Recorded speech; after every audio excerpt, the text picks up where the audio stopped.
One of the most valuable gifts from our forums was the way that different speakers, as they separately explored some of the ups and downs of the various plans, unknowingly came into a kind of dialogue with one another. One might raise points, while another might raise questions about those very points. One might propose solutions, while another might later point out the pitfalls of those exact solutions. The other thing you've heard about is the protocol. And the protocol was lots of excitement it generated. It was hard work on the part of a team of about 16 to 20 people. They worked with a professional mediator who was the one who worked with the Agent Orange resolution of the families of Agent Orange victims, and also the 9/11 victims, and just hugely successful mediator, and was able to come up with what a lot of people thought was a very promising piece of proposal about how we would go forward. But it called for $25 million to go to churches that wanted to form pull out of the church, out of the United Methodist connection, and form their own church. Conservative churches, I think, was earmarked for that. And then 10 million, I think, for any other churches that felt they, any other groups. It would have been split up, but the major player in that 25 million pot was the Wesley Covenant Association, the WCA. So I think we need to keep an eye on that. It really is fallen. I think it's falling apart.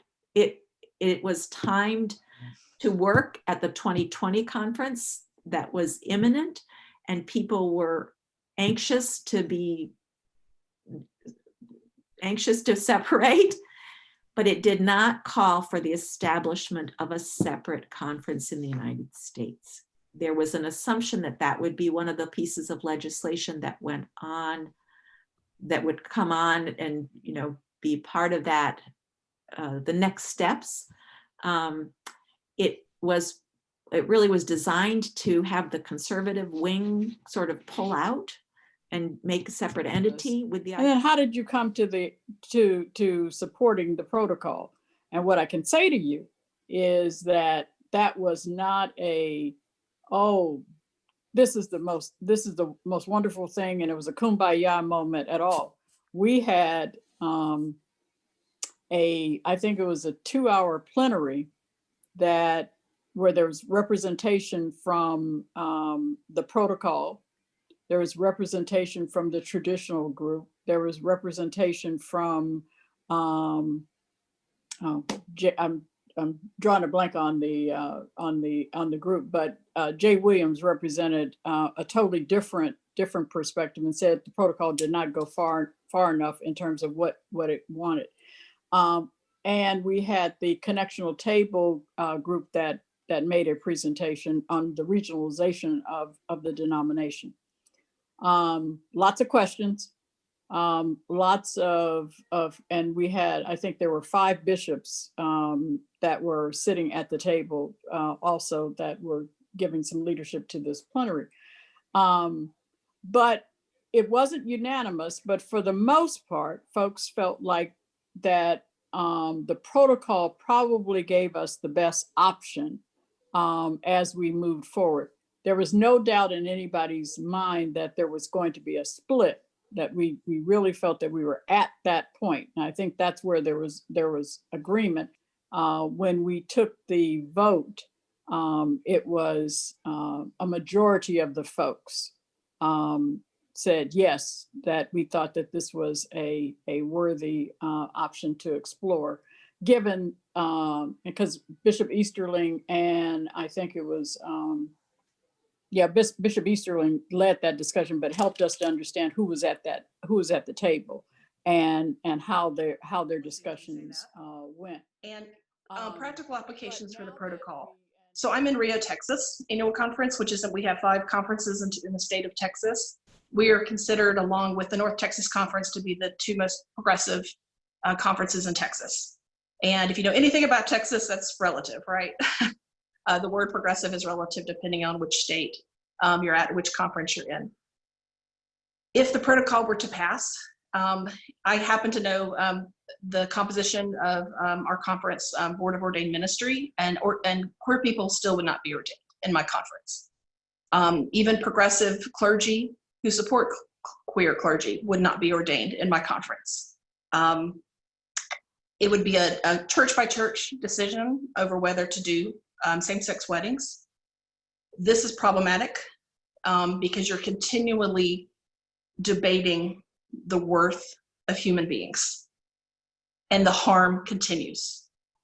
And this really struck home with me recently. I was at a workshop, and I got to sit next to this wonderful Episcopalian priest who has a church in south of Austin, where I live.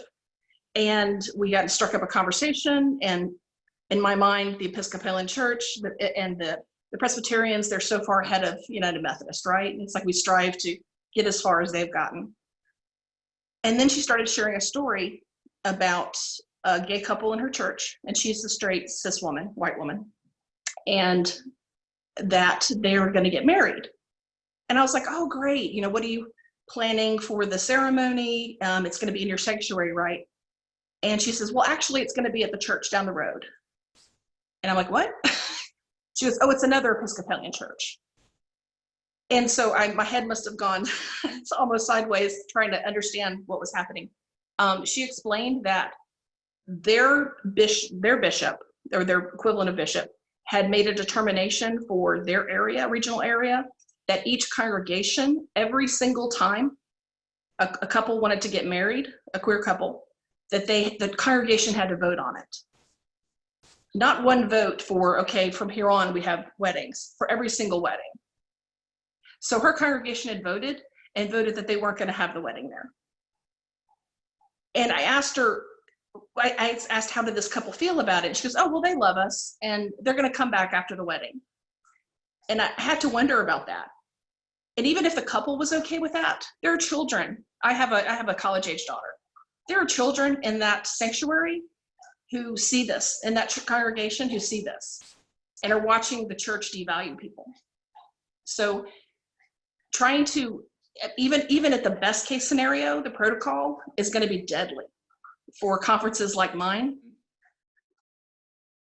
I'm gonna start off with the protocol and to say that, in my opinion, the protocol is a tool that feeds into that cycle that we were talking about at the beginning of sort of resignation, stagnation, and then flurry. That protocol, the meeting, the folks who got together to discover and to think about the protocol and the process in which you reached the protocol is a product of and a tool that continues and perpetuates that sort of flurry part of sort of a general conference organizing strategy, or the stages in which folks think about organizing leading up to a general conference.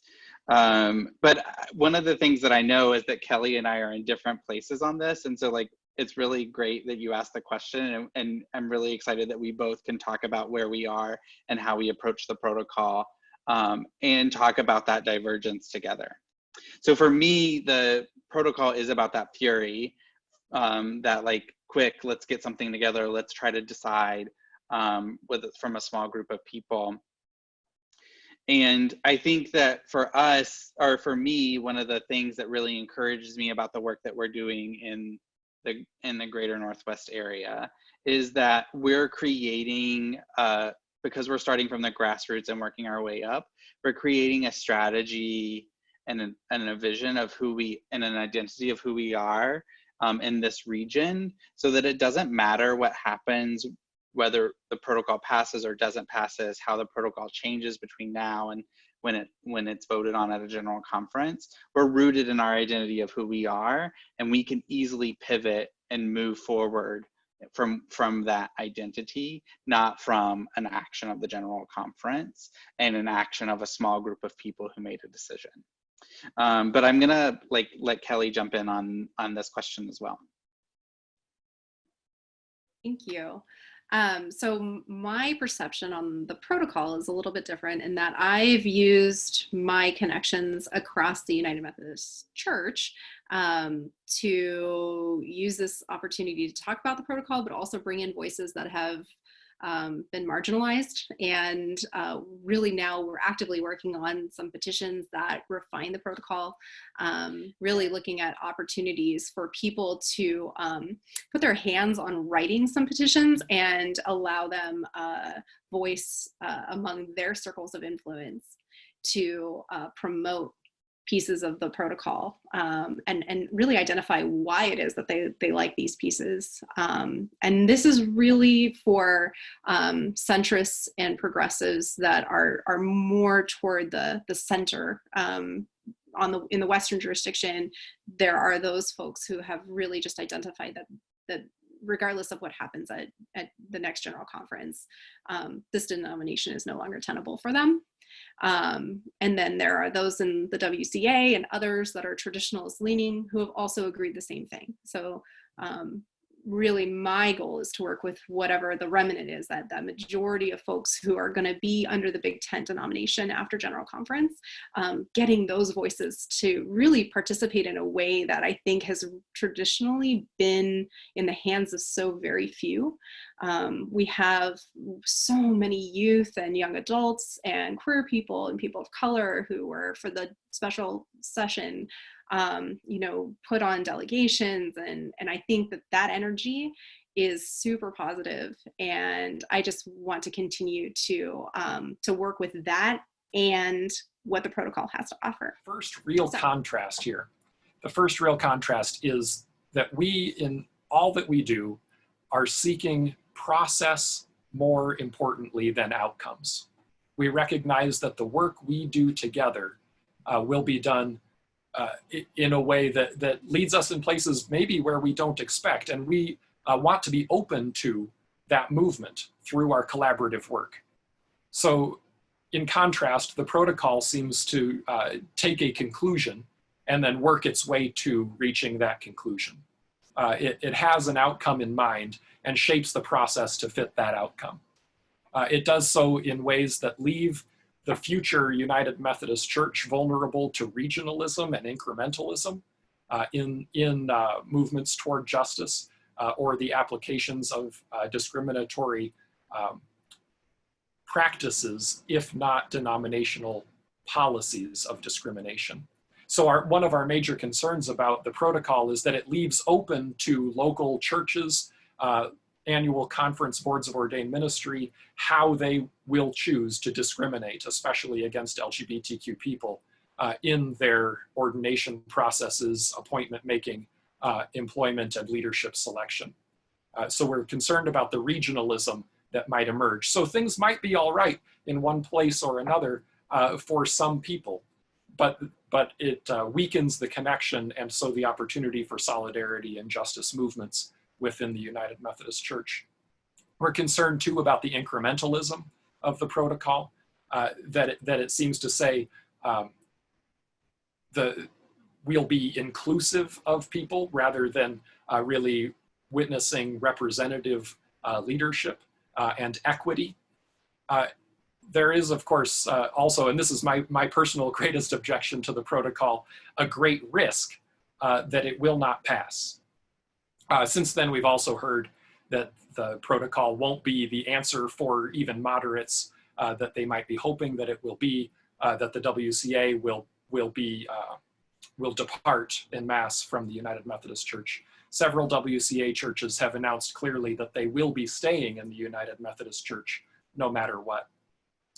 And so the proponents for today's traditional plan and the status quo of the United Methodist Church will remain, even if the protocol were to pass. I think if we were to go back and revisit the conversation, given what are the understandings now of our denomination, as Deborah has said, as we're learning more and more about there is the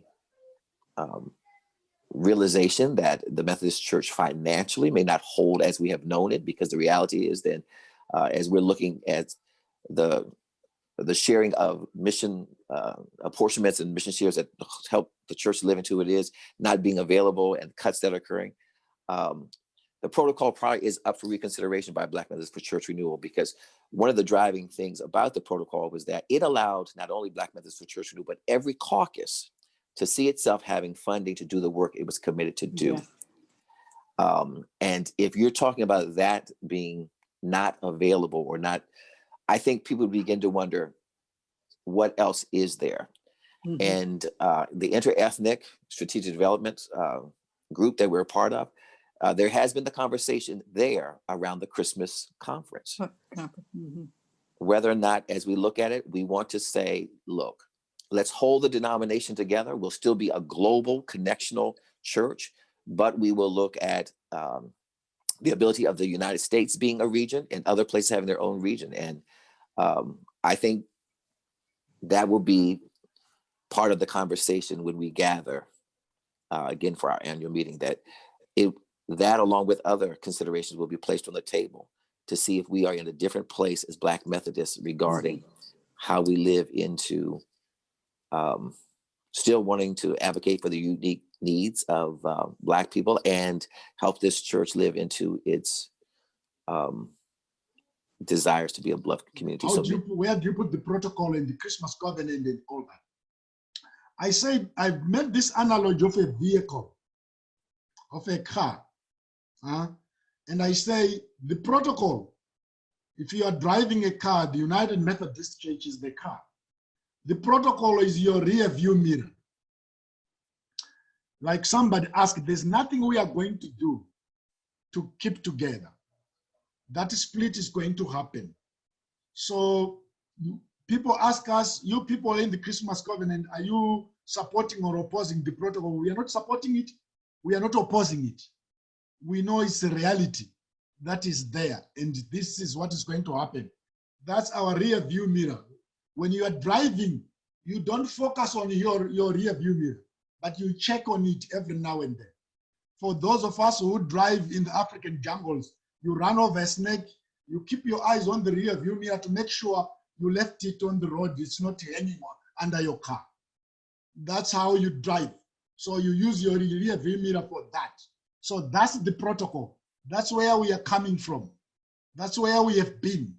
We have fought the fights. We have fought the fights. We have divided. We have teared each other apart. Now it's time to put that in the rear view mirror. The protocol is putting that in the rear view mirror. The Christmas covenant is your windshield.